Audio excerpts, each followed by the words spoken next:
Hare Krishna, everyone out there in cyberspace, especially Rati Manjari. She's probably there. Welcome to the daily readings of Srila Prabhupada's books. Now, I made a vow to read Srila Prabhupada's books out loud every day for the rest of my life a little more than 5 years ago.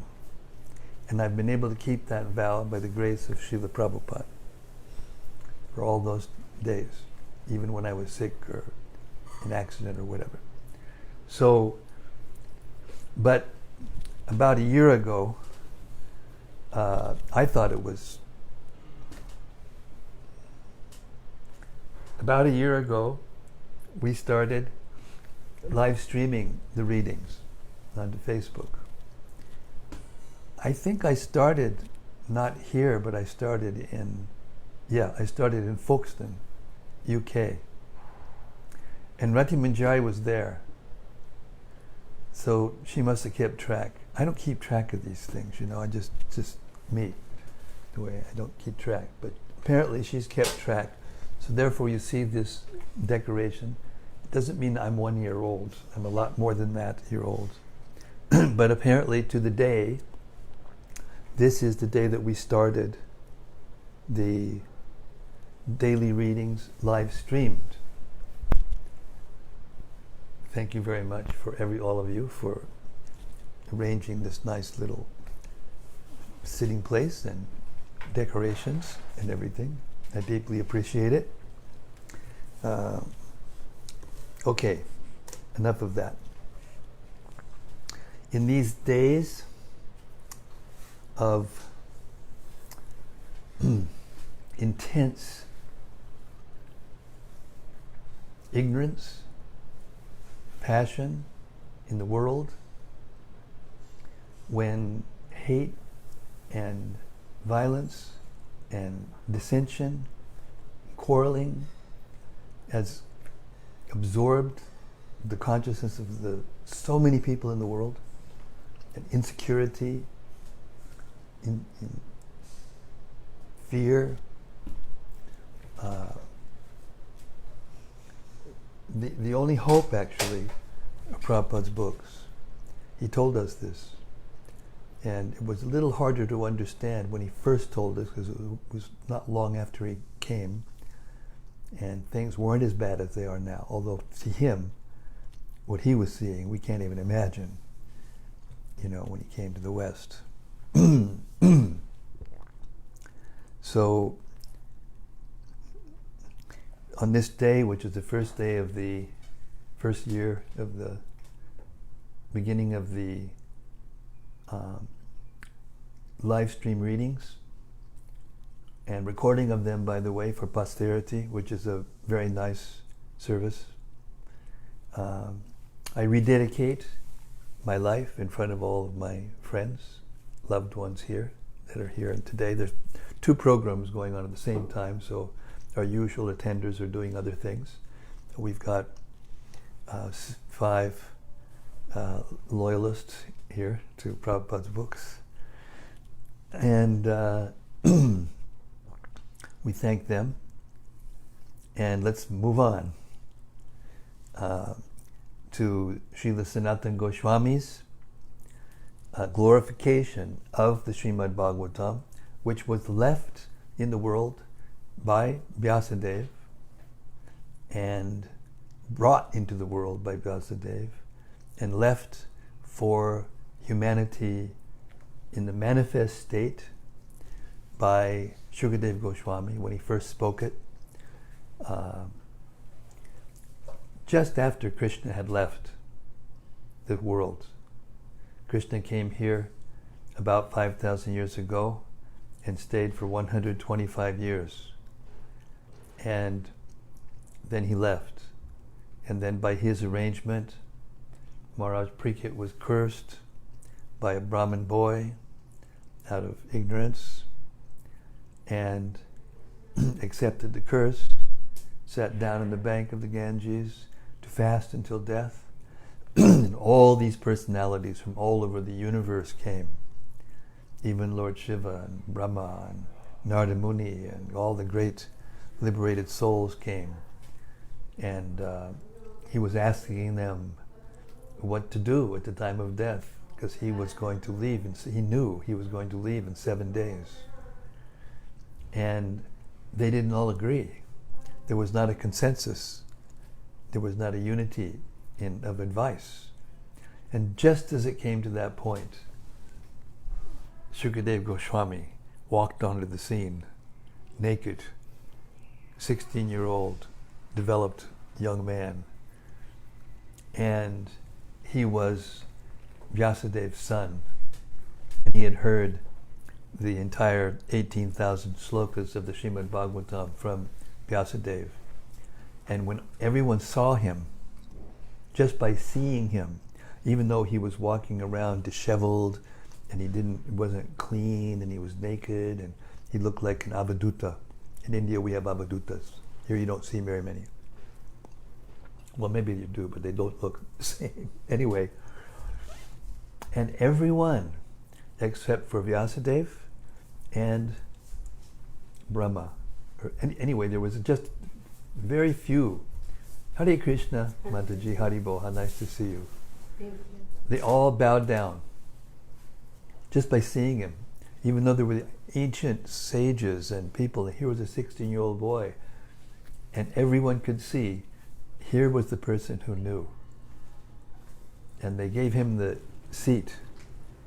And that was the historic moment when Srimad-Bhagavatam was spoken. And in the Bhagavatam itself, it's described that when Krishna left, the shelter that he was giving to the world went to the Srimad-Bhagavatam.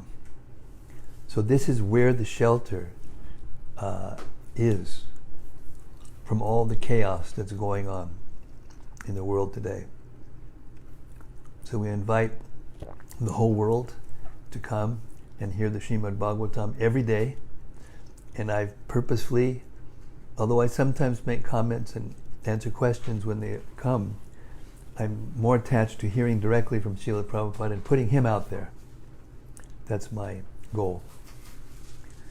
So with that, let us hear Sanatana Goswami's glorification of the Srimad-Bhagavatam, which I know we recite it every day, and it's good to recite every day, because it helps us to go deeper. It helps the Bhagavatam, sound of the Bhagavatam, to go deeper into our hearts. Srimad-Bhagavata Mahima Stotram, from the Sri Krishna Leela Stava by Srila Sanatana Goswami, the senior disciple of Chaitanya Mahaprabhu. Goes like this. Sarva Shastabdi Piyusha Sarva Vedaika Satpala Sarva Siddhanta Ratnadya Sarva Lokaika Drikprada. O nectar from the ocean of all scriptures, singular fruit of all the Vedas, rich mine of the precious gems of all conclusive truths, you are the only giver of sight to all the worlds. Sarva Bhagavata Prana Srimad Bhagavata Prabho Kalidwandoditaditya Sri Krishna Parivartita. O life air of all the Supreme Lord's devotees, O Master Srimad Bhagavatam, you are the sun risen in the darkness of Kali. You are the exact image of Sri Krishna. Paramananda Partaya Pataya Prema Varshak Shadayate Sarvada Sarvasevyaya Sri Krishnaya Namostume. I bow down to you, who are supremely blissful to read. Your every syllable pours down a flood of prema. You can always be served by everyone. You are Sri Krishna himself. Yarikabando Matsangin Madguro Man Mahadana Man Nistadaga Mad Bhagya Mad Ananda Namostute. My only friend, my constant companion, my spiritual master, my great wealth, my savior, my good fortune, my source of ecstasy, I bow down to you. Asadu saduta dayin hatija chotatakara hanamun chagadachin mam Prem Narit Kanta Yospura. O bestower of saintliness to the unsaintly, O exalter of the most fallen, please never leave me. Always appear in my heart and my voice with pure love. Om Namo Bhagavate Vasudevaya. Om Namo Bhagavate Vasudevaya. Om Namo Bhagavate Vasudevaya. Yes. We reached the 5th canto, 8th chapter, in which the characteristics of Maharaja Bharata are described. You know, in the rupee, Indian rupee, you know whose picture is in every note, no matter what denomination the note is? Someone like, you know? Who? Mahatma Gandhi. But on every note, there is Bharatvarsha. So if Bharat was not an actual person, why would the government of India put Bharatvarsha on every note?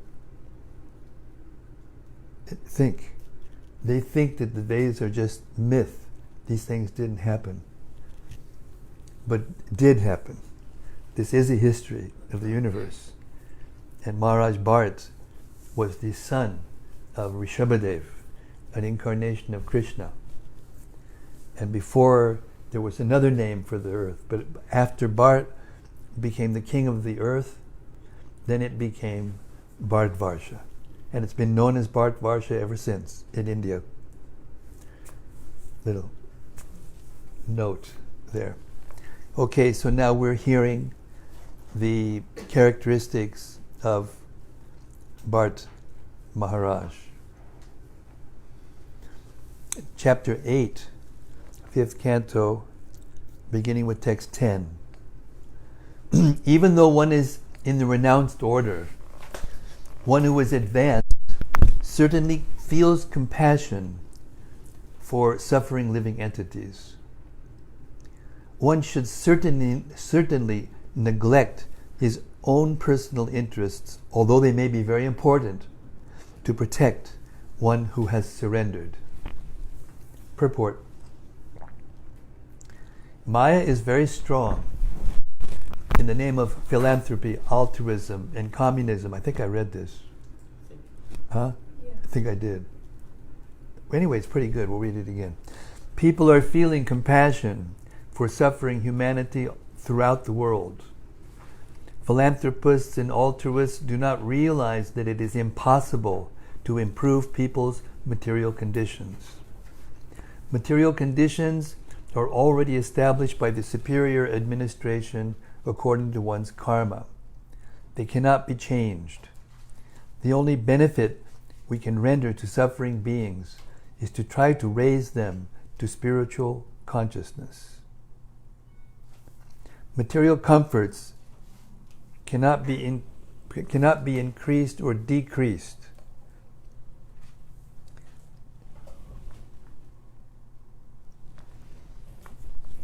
It is therefore said in Srimad-Bhagavatam 1.5.18, Ta labhyate dukkhabad anyatak sukham. As far as material happiness is concerned, that comes without effort, just as tribulations come without effort. Material happiness and pain can be attained without endeavor. One should not bother for material activities. If one is at all sympathetic or able to do good for others, he should endeavor to raise people to Krishna consciousness. In this way, everyone advances spiritually by the grace of the Lord. For our instruction, Bharat Maharaj acted in such a way. We should be very careful not to be misled by so-called welfare activities conducted in bodily terms. One should not give up his interest in attaining the favor of Lord Vishnu at any cost. Generally, people do not know this, or they forget. Consequently, they sacrifice their original interest, the attainment of Vishnu's favor, and engage in philanthropic activities for bodily comfort. Text 11. Due to attachment for the deer, Maharaj Bharata lay down with it, walked about with it, bathed with it, and even ate with it. Thus his heart became bound to the deer in affection. When Bharata Maharaj wanted to enter the forest to collect kusha grass, flowers, wood, leaves, fruits, roots, and water, he would fear that dogs, jackals, tigers, and other ferocious animals might kill the deer. He would therefore always take the deer with him when entering the forest. Purport. How Bharata Maharaj increased his affection for the deer is described herein. Even such an exalted personality as Bharata Maharaj, who had attained loving affection for the Supreme Personality of Godhead, fell down from his position due to his affection for some animal.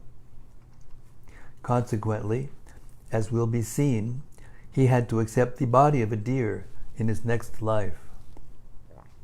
Since this was the case with Bharata Maharaj, what can we say of those who are not advanced in spiritual life, but who become attached to cats and dogs? Due to their affection for cats and dogs, they have to take the same bodily forms in the next life, unless they clearly increase their affection and love for the Supreme Personality of Godhead. Unless we increase our faith in the Supreme Lord, we shall be attracted to many other things. That is the cause of our material bondage. Text 13. When entering the forest, the animal would appear very attractive to Maharaj Bharata due to its childish behavior. Maharaj Bharata would even take the deer on his shoulders and carry it due to affection. His heart was so filled with great love for the deer that he would always keep it on his lap or when sleeping on his chest. In this way, he felt great pleasure in fondling the animal. Purport. Bharata Maharaj left his home, wife, children, kingdom, and everything else to advance his spiritual life in the forest. But again, he fell victim to material affection due to his attachment to an insignificant pet deer. What then was the use of his renouncing his family? One who was serious in advancing his spiritual life should be very cautious not to become attached to anything but Krishna. Sometimes in order to preach, we have to accept many material activities. But we should remember that everything is for Krishna. If we remember this, there is no chance of our being victimized by material activities. 14. When Maharaj Bharata was actually worshipping the Lord or was engaged in some ritualistic ceremony, although his activities were unfinished, he would still at intervals get up and see where the deer was. In this way he would look for it, and when he could see that the deer was comfortably situated, his mind and heart would be very satisfied, and he would bestow his blessings upon the deer, saying, "My dear calf, may you be happy in all respects." Purport. Because his attraction for the deer was so intense, Bharata Maharaj could not concentrate upon worshipping the Lord or performing his ritualistic ceremonies. Even though he was engaged in worshipping the deity, his mind was restless due to his inordinate affection. While trying to meditate, he would simply think of the deer, wondering where it had gone. In other words, if one's mind is distracted from worship, a mere show of worship will not be of any benefit. I'm going to repeat that. This is a very important instruction. In other words, if one's mind is distracted from worship, a mere show of worship will not be of any benefit. The fact that Bharata Maharaj had to get up at intervals to look for the deer was simply a sign that he had fallen down from the spiritual platform. Text 15. If Maharaj sometimes could not see the deer, his mind would be very agitated. He would become like a miser, who, having obtained some riches, had lost them, and had then become very unhappy. When the deer was gone, he would be filled with anxiety, and would lament due to separation. Thus he would become illusioned, and speak as follows. Purport. If a poor man loses some money or gold, he at once becomes very agitated. Similarly, the mind of Maharaj Bharata would become agitated when he did not see the deer. This is an example of how our attachment can be transferred. If our attachment is transferred to the Lord's service, we progress. Srila Rupa Goswami prayed to the Lord that he would be as naturally attracted to the Lord's service as young men and young women are naturally attracted to each other. Sri Chaitanya Mahaprabhu exhibited such attachment to the Lord when he jumped into the ocean or cried at night in separation. However, if our attachment is diverted to material things instead of to the Lord, then we fall down from the spiritual platform. Text 16. Bharat Maharaj would think, alas, the deer is now helpless. I am now very unfortunate, and my mind is just like a cunning hunter. For it is always filled with cheating propensities and cruelty. The deer has put its faith in me, just as a good man who has a natural interest in good behavior forgets the misbehavior of a cunning friend and puts his faith in him. I'll repeat that. The deer has put its faith in me, just as a good man who has a natural interest in good behavior forgets the misbehavior of a cunning friend and puts his faith in him. Although I have proved faithless, will this deer return and place its faith in me? Purport. Bharat Maharaj was very noble and exalted, and therefore when the deer was absent from him, he thought himself unworthy to give it protection. Due to his attachment for the animal, he thought that the animal was as noble and exalted as he himself was. According to the logic of Atmavan Manyate Jagat, everyone thinks of others according to his own position. Therefore, Maharaj Bharat felt that the deer had left him due to his negligence, and that due to the animal's noble heart, it would again return. Text 17. Alas, is it possible that I shall see again this animal protected by the Lord and fearless of tigers and other animals? Shall I see him wandering in the garden eating soft grass? Purport. Maharaj Bharat thought that the animal was disappointed in his protection and had left him for the protection of a demigod. Regardless, he ardently desired to see the animal again within his ashram, eating the soft grass and not fearing tigers and other animals. Bharat Maharaj could think only of the deer and how the animal could be protected from all kinds of inauspicious things. From the materialistic point of view, such kind thoughts may be very laudable, but from the spiritual point of view, the king was actually falling from his exalted spiritual position and unnecessarily becoming attached to an animal. Thus degrading himself, he would have to accept an animal body. Text 18. I do not know, but the deer might have been eaten by a wolf or a dog, or by the boars that flock together, or the tiger who travels alone. Purport. Tigers never wander in the forest. Tigers never wander in the forest in flocks. Each tiger wanders alone, but forest boars keep together. Similarly, dogs, wolves, hogs, wolves, and dogs also do the same. Thus Maharaj Bharata thought that the deer had been killed by some of the many ferocious animals within the forest. Text 19. Alas, when the sun rises, all auspicious things begin. Unfortunately, they have not begun for me. The sun god is the Vedas personified, but I am bereft of all Vedic principles. That sun god is now setting, yet the poor animal who trusted in me since its mother died has not returned. Purport.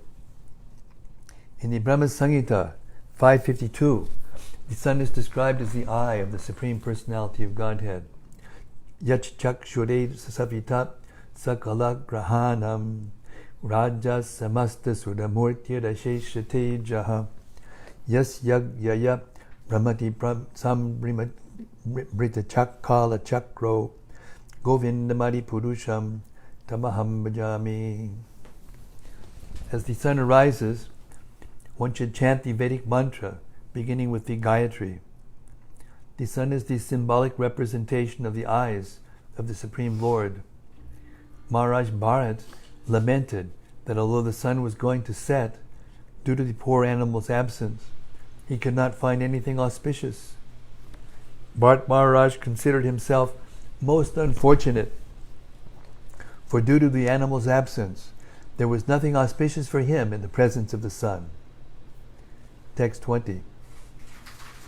That deer is exactly like a prince. When will it return? When will it again pacify a wounded heart like mine? I certainly must have no pious assets, otherwise the deer would have returned by now. Purport. Out of strong affection, the king accepted the small deer as if it were a prince. This is called moha. Due to his anxiety over the deer's absence, the king addressed the animal as though it were his son. Out of affection, anyone can be addressed as anything. Text 21.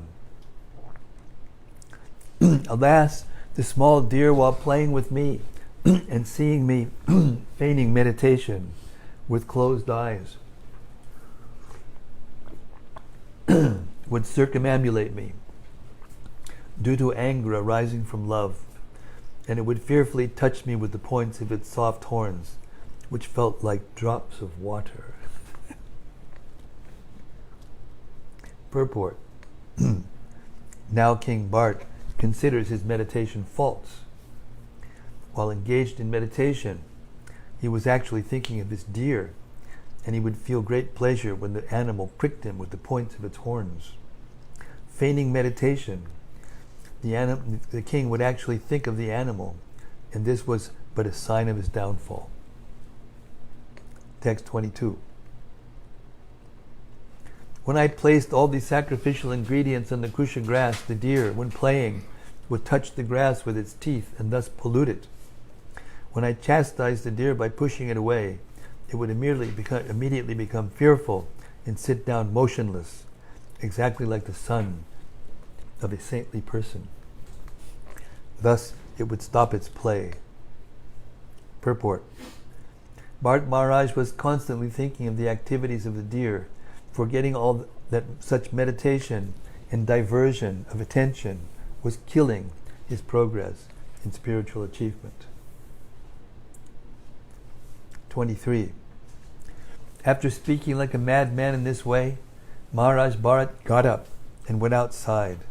Seeing the footprints of the deer on the ground, he praised the footprints out of love, saying, "Oh, unfortunate Bharata, your austerities and penances are very insignificant compared to the penance and austerity undergone by this earth planet.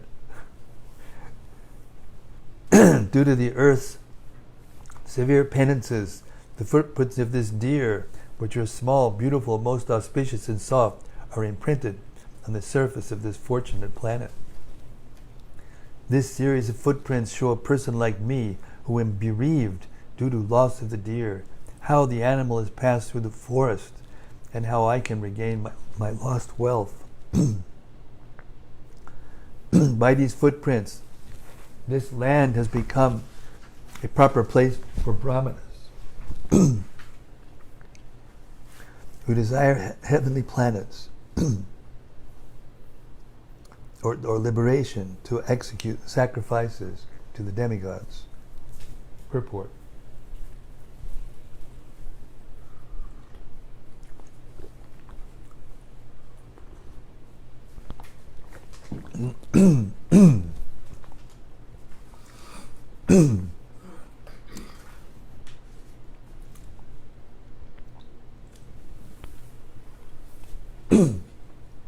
It is said that when a person becomes overly involved in loving affairs, he forgets himself as well as others. And he forgets how to act and how to speak. It is said that once, when a man's son was blind since birth, the father, out of staunch affection for the child, named him Padmalochan, or lotus-eyed. This is the situation arising from blind love. Bharata Maharaj gradually fell into this condition due to his material love for the deer. It is said in the Smriti Shastra, Yasmin deshe mrigak krishnas tasman dharmam evo dada. That tract of land wherein the footprints of a black deer can be seen is to be understood as a suitable place to execute religious rituals. Text 24.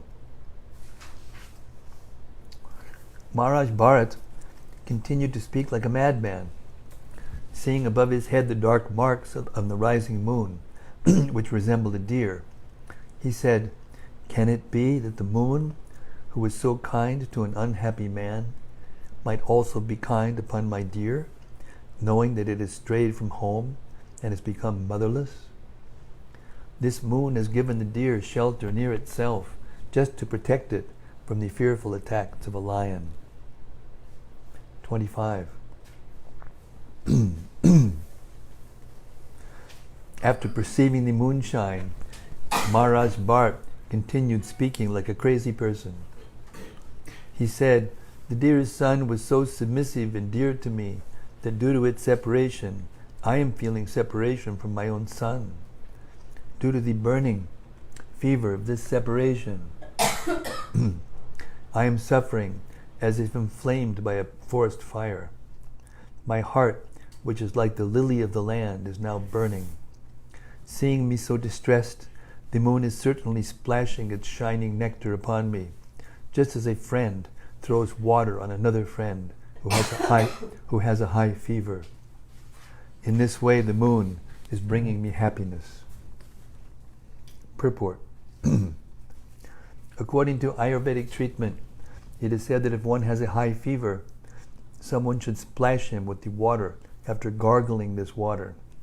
In this way, the fever subsides.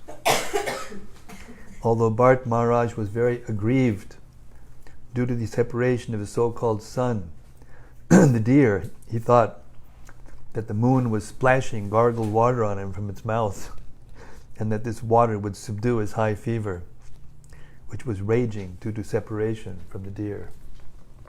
See, all these things, these are all poetic similes which people speak to one another to express their love for one another, but they're meant to be spoken. Krishna is meant to be spoken like that about. This is how we're meant to feel about Krishna.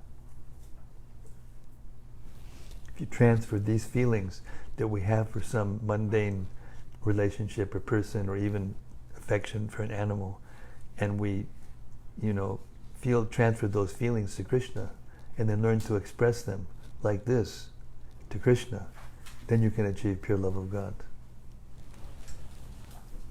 26.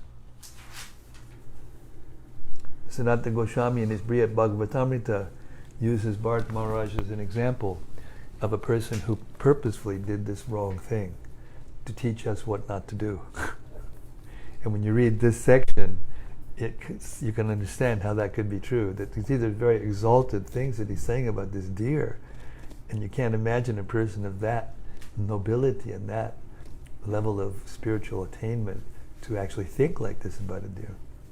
So, it's very possible that this is, Sanatana Goswami says that Bharat Maharaj is used as an example of a person who did something wrong purposefully to teach us what not to do.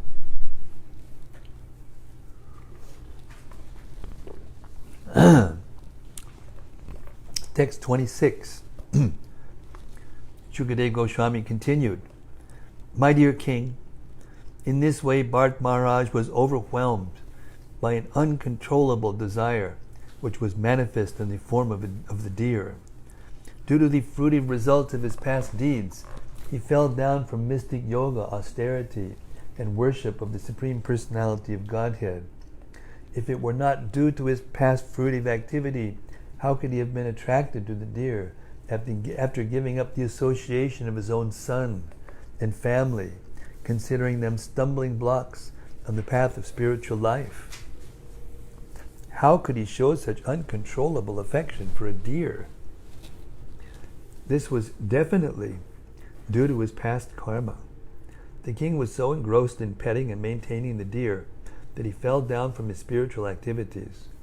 In due course of time, insurmountable death, which is compared to a venomous snake that enters the hole created by a mouse, situated itself before him." Purport. As will be seen in later verses, Bharat Maharaj at the time of death would be forced to accept the body of a deer due to his attraction for the deer. In this regard, a question may be raised: how can a devotee be affected by his past misconduct and vicious activities? In Brahma Samhita 554 it is said, "Karmani dir dahati kintu chabhakti bhajam." For those engaged in devotional service, bhakti bhajan, the results of past deeds are indemnified. According to this, Bharat Maharaj could not be punished for his past misdeeds. The conclusion must be, here it is, this is where he got it. The conclusion must be that Maharaj Bharat purposefully became over-addicted to the deer and neglected his spiritual advancement. To immediately rectify his mistake, for a short time he was awarded the body of a deer. This was just to increase his desire for mature devotional service. Although Bharat Maharaj was awarded the body of an animal, he did not forget what had previously happened due to his purposeful mistake. He was very anxious to get out of his deer body, and this indicates that his affection for devotional service was intensified, so much so that he was quickly to attain perfection in a Brahmana body in the next life. It is with this conviction that we declare in our Back to Godhead magazine that devotees like the Goswamis living in Vrindavan, who purposefully commit some sinful activity, are born in the bodies of dogs, monkeys, and tortoises in that holy land. Thus they take on these lower life forms for a short while, and after they give up those animal bodies, they are again promoted to the spiritual world. Such punishment is only for a short period and is not due to past karma. It may appear to be due to past karma, but it is offered to rectify the devotee and bring him to pure devotional service. Text 27. At the time of death, the king saw that the deer was sitting by his side, exactly like his own son, and was lamenting his death. Actually, the mind of the king was absorbed in the body of the deer, and consequently, like those bereft of Krishna consciousness, he left the world, the deer, and his material body, and acquired the body of a deer. However, there was one advantage. Although he lost his human body and received the body of a deer, he did not forget the incidents of his past life. Purport. There was a difference between Bharat Maharaj's acquiring a deer body and others acquiring different bodies according to their mental condition at the time of death. After death, others forget everything that has happened in their past lives. But Bharata Maharaj did not forget. According to Bhagavad Gita, Yam Yam Vapi Smaran Bhavam Chachanti Kalevaram Tam Tam Evaiti Kaunteya Sadatad Bhava Bhavitaha. Whatever state of being one remembers when he quits his body, that state he will attain without fail. Bhagavad Gita 8:6. After quitting his body, a person gets another body according to his mental condition at the time of death. At death, a person always thinks of that subject matter in which he had been engrossed during his life. According to this law, because Bharata Maharaj was always thinking of the deer and forgetting his worship of the Supreme Lord, he acquired the body of a deer. However, due to his having been elevated to the topmost platform of devotional service, he did not forget the incidents of his past life. This special benediction saved him from further deterioration.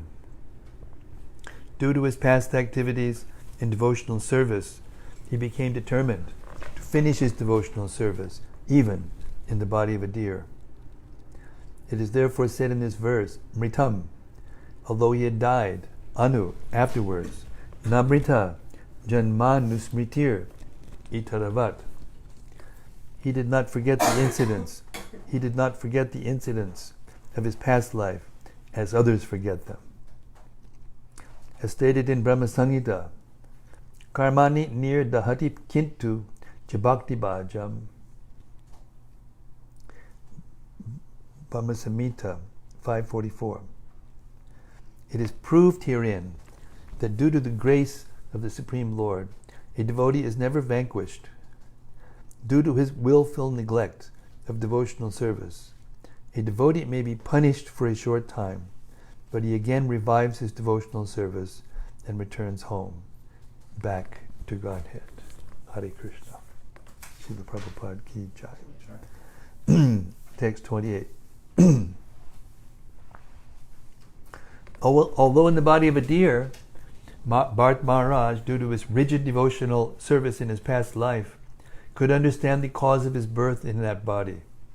Considering his past and present life, he constantly repented his activities, speaking in the following way. Purport. This is a special concession for a devotee. Even if he attains a body that is non-human, by the grace of the Supreme Personality of Godhead, he advances further in devotional service, whether by remembering his past life or by natural causes. It is not easy for a common man to remember the activities of his past life, but Bharata Maharaj could remember his past activities due to his great sacrifices and engagement in devotional service. Text 29. In the body of a deer, Bharata Maharaj began to lament. What misfortune! I have fallen from the path of the self-realized. I gave up my real son's wife and home to advance in spiritual life. Then I took shelter in a solitary holy place in the forest. I became self-controlled and self-realized, and I engaged constantly in devotional service, hearing, thinking, chanting, worshipping, and remembering the Supreme Personality of Godhead, Vasudeva. I was successful in my attempt, so much so that my mind was always absorbed in devotional service. However, due to my personal foolishness, my mind again became attached, this time to a deer. Now I have obtained the body of a deer and have fallen far from my devotional practices. Purport. Due to his stringent execution of devotional service, Maharaj Bharata could remember the activities of his past life and how he was raised to the spiritual platform. Due to his foolishness, he became attached to an insignificant deer and thus fell down and had to accept the body of a deer. This is significant for every devotee. If we misuse our position and think that we are fully engaged in devotional service and can do whatever we like, we have to suffer like Bharata Maharaj and be condemned to accept the type of body that impairs our devotional service. Only the human form of life is able to execute devotional service. But if we voluntarily give this up for sense gratification, we certainly have to be punished. This punishment is not exactly like that endured by an ordinary materialistic person. By the grace of the Supreme Lord, a devotee is punished in such a way that his eagerness to attain the lotus feet of Lord Vasudeva is increased. By his intense desire, he returns home in the next lifetime. Devotional service is very completely described here. Tad anushavanap manana sankirtanarad dhanana smarana viyogina. The constant hearing and chanting of the glories of the Lord is recommended in Bhagavad Gita. Satatam kirtayanto mam yatantascha dridhavrataha. Bhagavad Gita 9:14. Those who have taken to Krishna consciousness should be very careful that not a single moment is wasted and that not a single moment is spent without chanting and remembering the Supreme Personality of Godhead and his activities. By his own actions and by the actions of his devotees, Krishna teaches us how to become cautious in devotional service. Through the medium of Bharata Maharaj, Krishna teaches us that we must be careful in the discharge of devotional service. If we want to keep our minds completely fixed without deviation, we must engage them in devotional service full time. As far as the members of the International Society of Krishna Consciousness are concerned, they have sacrificed everything to push on this Krishna Consciousness movement. Yet they must take a lesson from the life of Bharata Maharaj to be very cautious and see that not a single moment is wasted in frivolous talk, sleep, or voracious eating. Eating is not prohibited, but if we eat voraciously, we shall certainly sleep more than required. Sense gratification ensues, and we may be degraded to a lower form of life. In that way, our spiritual progress may be checked, at least for the time being. The best course is to take the advice of Srila Rupa Goswami, Abhyartha Kalat Hwam. We should see that every moment of our lives is utilized for the rendering of devotional service and nothing else. This is the secure position for one wanting to return home, back to Godhead. Srila Prabhupada ki jai. Such beautiful instructions.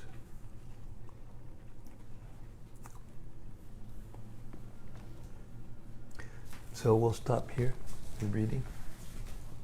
We've got a program starting at 5:30, so we want to give everybody a chance to go over there if they want.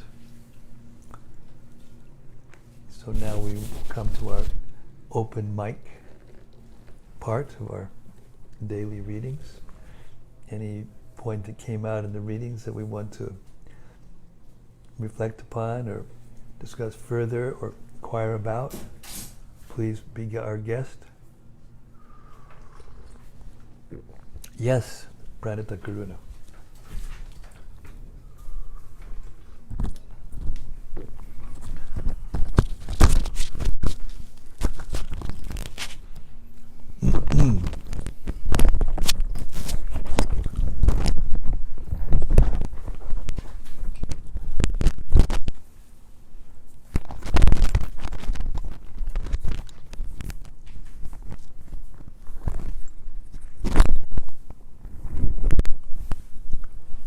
Krishna. We can undo the rest of it later. At the end, we were hearing about, Prabhupada said in the purport, if we think we can do whatever we like, then how in danger we are. But then also, we hear that it's supposed to be independent, spontaneous, and voluntary, and we can do whatever we want, or we're not forced at the same time. And I just wanted to ask if you would mind speaking on those points. I mean, there's different stages of devotional life. Like when Prabhupada is making this point, that if you're actually serious about going back to Godhead, then you have to come to the point of being fully absorbed, spontaneously. But the word satatam, or the word satana, means constant. There's other words that were used here in some of the verses that meant constant. In the beginning, we can't be like that. If we try to imitate being like that, then we'll tend to think we're free and do whatever we want, and then we'll do something, pretending to be, advanced. So there's a stage at which before we can constantly, in the sense of 24 hours without a moment, deviate, we have to do regular, every day, at the same times. That's the stage that we have to attain now. That's called steadiness. So there's the stage of having some initial faith, and that leads us to want to associate with devotees and do some devotional activity. And then from that, our faith increases a little bit more, and then we want to devotional service almost out of imitation, or because they're doing it, we want to do it, and the faith increases. And as we do that activity, we come in contact with spiritual authority and ask for initiation. And when we start to perform initiation under the instructions and guidance of the spiritual authority, spiritual master, then gradually the dirty things are cleaned from our hearts as we do prescribed devotional service, regular sadhana, bhakti.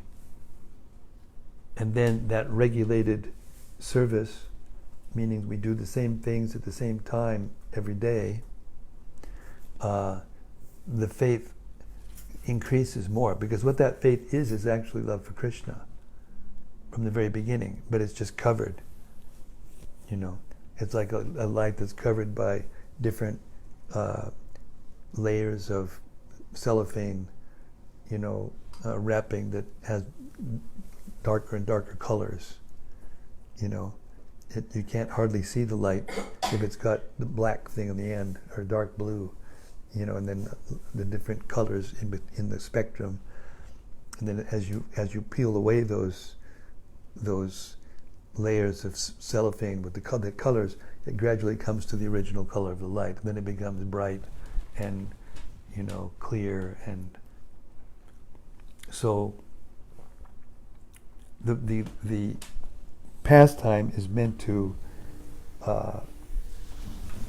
in a very intense way, show us that even if we have achieved more than just steadiness, if we've achieved the spontaneous platform of meditating on Krishna, and the symptoms of one who was actually meditating on Krishna was given in the beginning of this pastime, where Bharata Maharaj was so advanced that he was actually crying, and he was having intense, symptoms of love of God.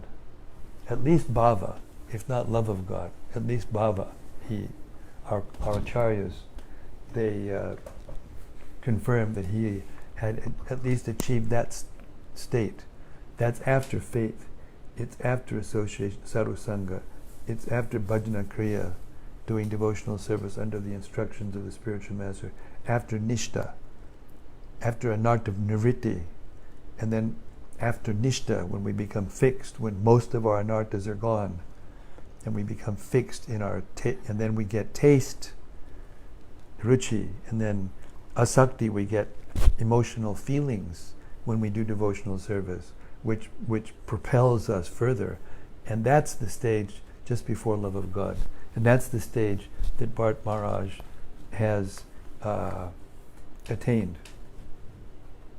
So therefore, in that one purport where Prabhupada said that he purposefully did it. Now there's two ways of thinking about purposefully in this regard. One is that he knew what he was doing. The other is that he was willfully doing it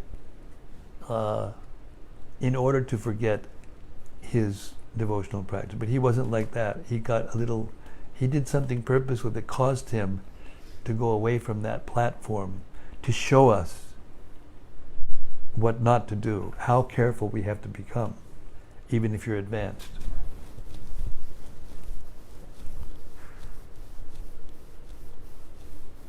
But then, like it said in the purports, in the verses, he was able to remember.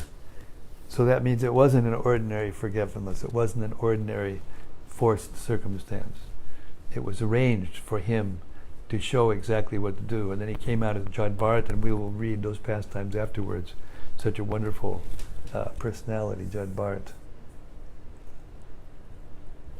Then he went back to Godhead.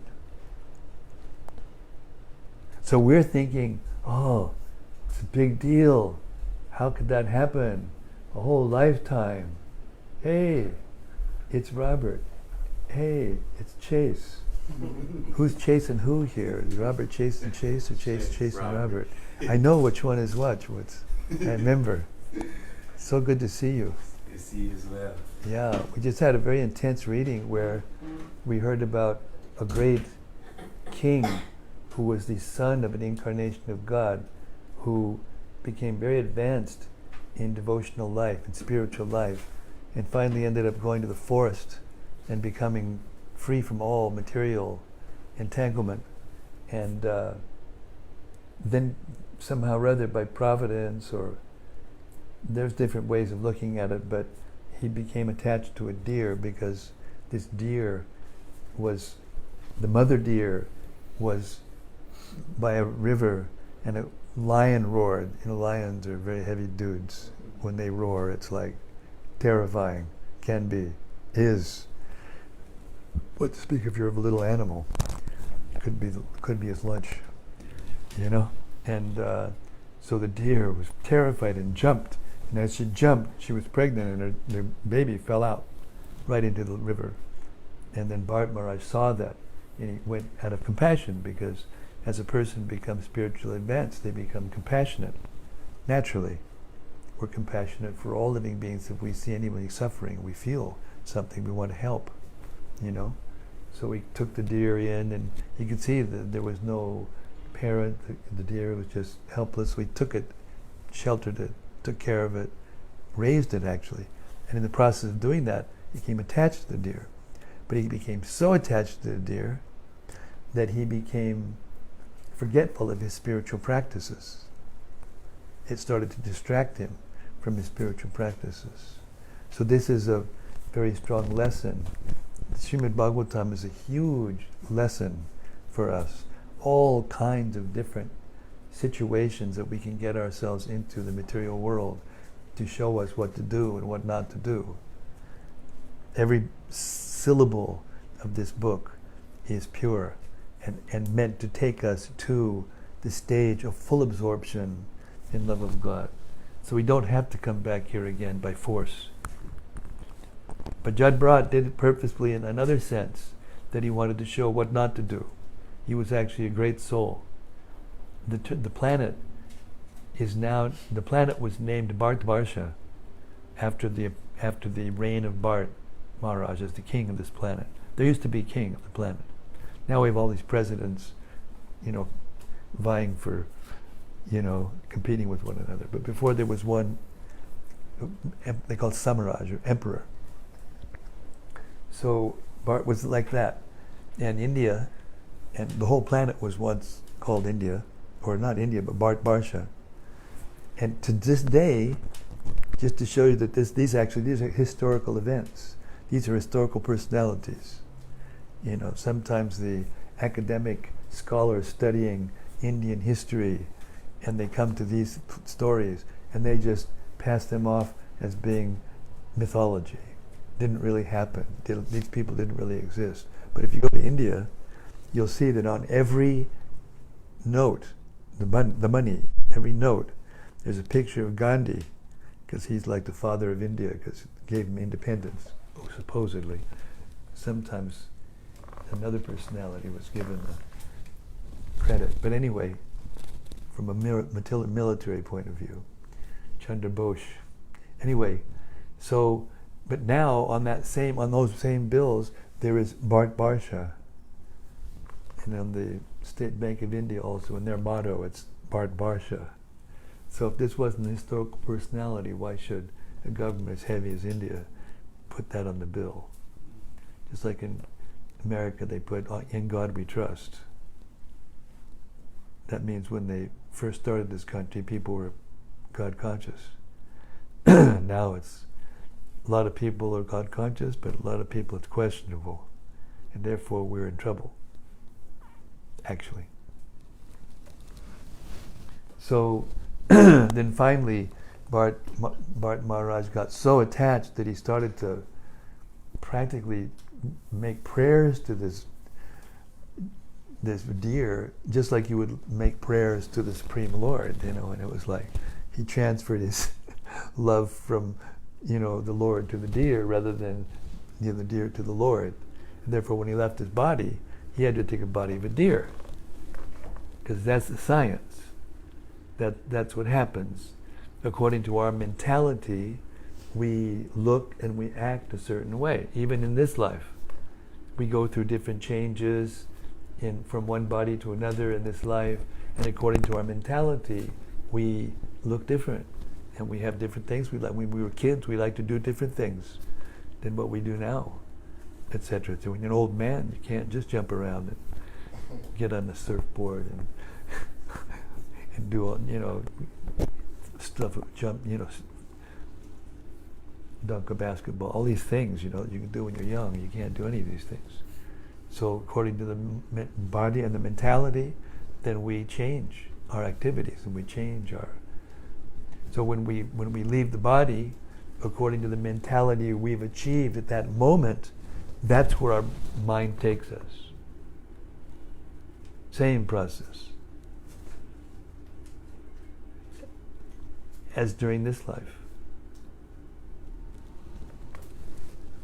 So then, but the difference was that Bharat Maharaj, because he was actually very elevated, and there are some authorities in our line who suggest that he did it on purpose just as a means of teaching others what not to do. And therefore, he took the body of a deer, but he didn't forget. He didn't forget what he did. And therefore he went away from his deer community, went off by himself back to that same place he was before as the king in the forest, being a great sage. And he stayed there, and he just ate leaves, and he just waited to die and worshiped the Lord like he was worshiping in the body of the king. And then the next body he got was the body of a great liberated Brahmana devotee. And then the next lifetime he went back to Godhead and took a lot of people with him. So this is the life. This is real life. What to do, what not to do. And if you make the mistakes, you have to pay for them, no matter who you are. Every time you make a mistake, you have to pay for it.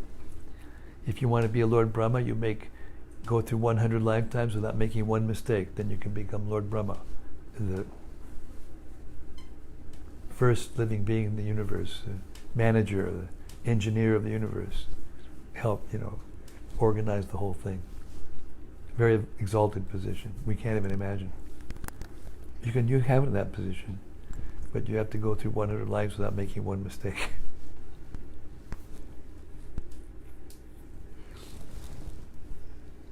Yes. We're in our mic, stage now. Open mic. We have 2 questions from cyberspace. The first one is from Shweta Dweep, where the heck are you? We're missing you. Hare Krishna. In purport to verse 5, 8, 10, it's said, material conditions are already established by the superior administration according to one's karma. They cannot be changed. The only benefit we can render to suffering beings is to try to raise them to spiritual consciousness. Material comforts cannot be increased or decreased. It is therefore said in Srimad-Bhagavatam 1.5.18, it's Sanskrit, not going to butcher that. As far as material happiness is concerned, that comes without effort, just as tribulations come without effort. Material happiness and pain can be attained without endeavor. Can you please help me understand this? Does this mean even if one doesn't endeavor, he attains the happiness/distress? Yes. See, time is like a chain of actions and reactions. Nothing's disconnected from anything else in this material world. So when we get this body that we have now, it's a result of the mental state that we were in when we left our previous body. And the subtle body is like a spool, not physically, but poetically. It's like a spool. It has all the memories of what we've done and all the reactions of what we've done. It all stays there in the mind. So therefore, some people will be born in the same place at the same time, and they'll work in the same way, and one will get success and the other will get failure. Even identical twins, born exactly at the same place, almost at the same instant, will turn out completely different. Because each one of them has an individual soul and an individual mind, and from the previous lifetimes, they came to the point of being like enough that they could be born at the same time. But they have their minds, and that mind is a spool that unwinds, and we're there, but we're just using up the activities the reactions of the activities that we did before. Some of them pious, and some of them impious. And what happens as a result of the impious, we have difficulties and suffer in different ways. And, the result of our pious activities, something good will happen to us. And that will happen no matter what you do. Otherwise, no one would be suffering if it wasn't like that. Nobody gets out his diary in the morning and plans out his day. Okay, on my way to work, I'm going to run my car into a tree. And then after that, when I get to the work, my boss is going to fire me. And then when I come home, my wife is going to leave me. And in the meantime, she took everything out of the bank. And there I am. Who plans a day out like that? Nobody. And yet those things happen. So that's karma. So when it says you can't change those things, but you can change how you respond to them. And you are given that freedom by hearing instructions that come from outside of that system of actions and reactions, which is this material world. And that's what the Vedas are. They're sound vibrations that come from outside of the interactions of the modes of nature in the material world. And because the soul is actually transcendental, he's covered over with all these reactions. and forced by the modes of nature to go here and do that and think this and think that and get this kind of body and that kind of body, according to what he thought before, what he wanted before. But he's got that very minute independence that comes from being a spiritual soul. And in the human form of life, when we reach the human form of life, then we get the ability to hear. You can plaster your cards wherever you want, even at the level that a dog could read it, and none of them will come. Only human beings will come to sessions like this, or religious ceremonies or functions. And then, if the person you're hearing from, and if the scripture you're hearing from is actually transcendental and coming from the source, then you get a special feature. There's a verse in the Bhagavad Gita, chapter 3, verse 38.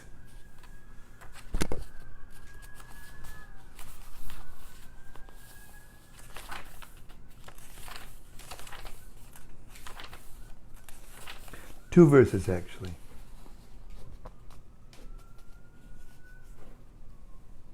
Yeah.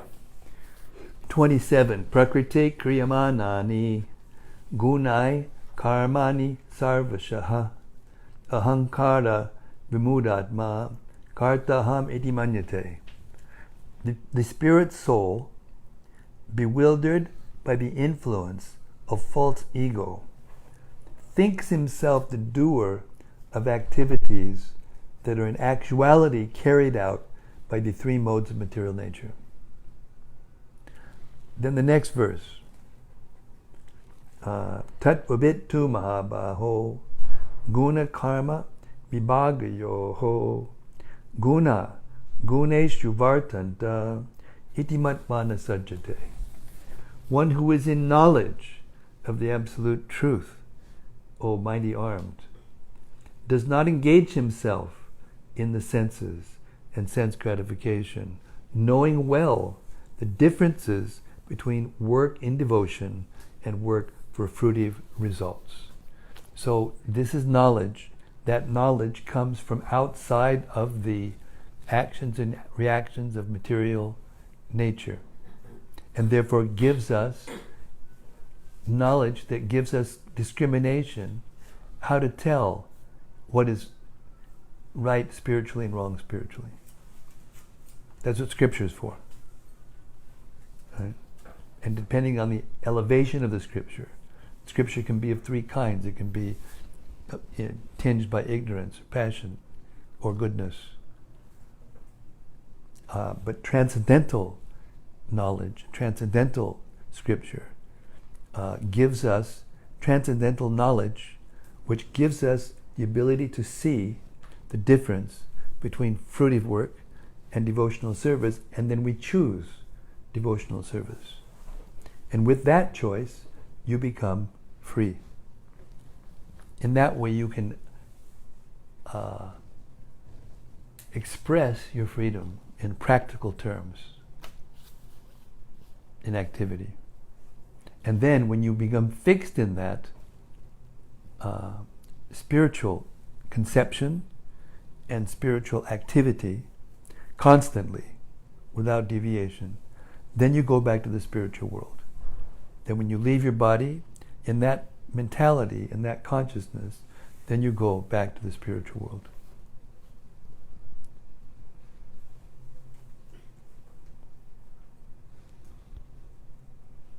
Shweta, is that clear?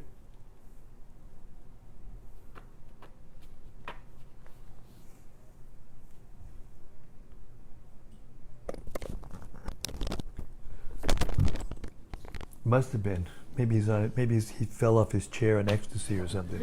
So, I mean, I meant to do it to you, Shweta, but I didn't know you were gonna.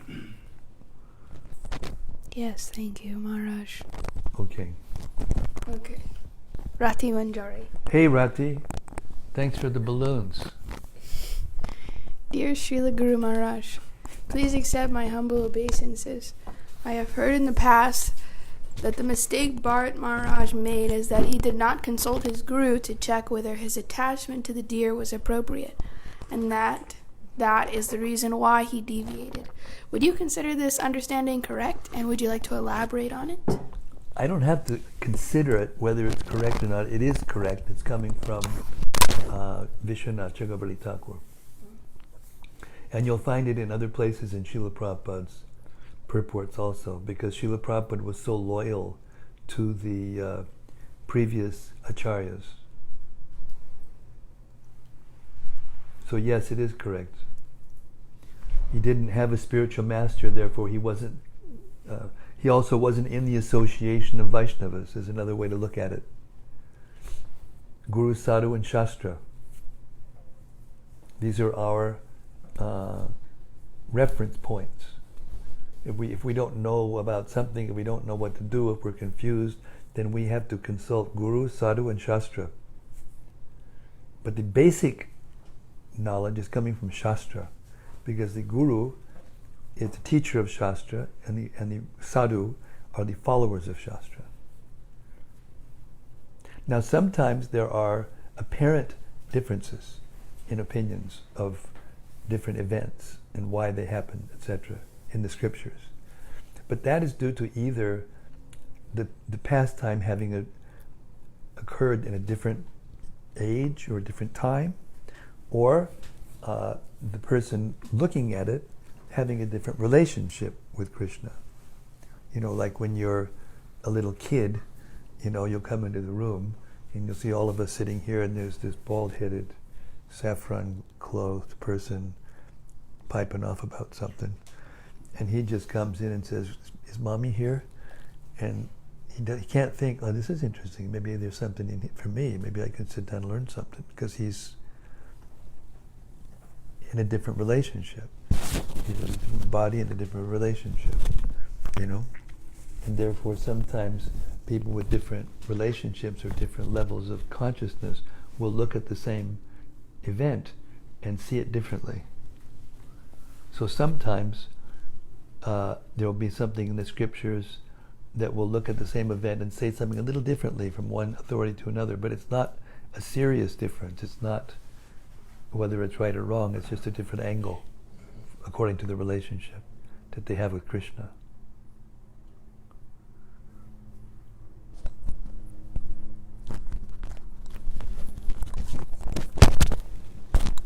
And now it's 5 o'clock, and there's a lecture going on in the temple, and all other things going on, so I've been asked to close this up at 5 o'clock. So I'm going to follow my authorities. That's what we do. Even if we're authorities, we follow the authorities. Mm-hmm. That way, our lives are safe and secure. Thank you so much, everybody. Thanks especially for Rati Manjari. This was the reason this is all going on, is because this is the day that I started live streaming a year ago. I've been doing it for 5 years, but I first started to live stream it on the internet a year ago today. So that Rati Manjari, who just asked me that question, she arranged this through her cohort in crime over there. You see what they use there? The cohort in crime. Now somebody's hearing me say that who doesn't know anything about anything. They would just see he had just insulted her, and then, you know, spreads it around the internet, and pretty soon I'm a bad guy. But I meant that as a compliment. Affectionate. It's affection. Cohort in crime. They were the two that did this, you know. Anyway. Are we done now? Not yet. Okay, everybody. Thank you so much. Bharata Maharaj ki jai. Srimad-Bhagavatam ki jai. Gaur Premanandi. See you tomorrow at 4:30.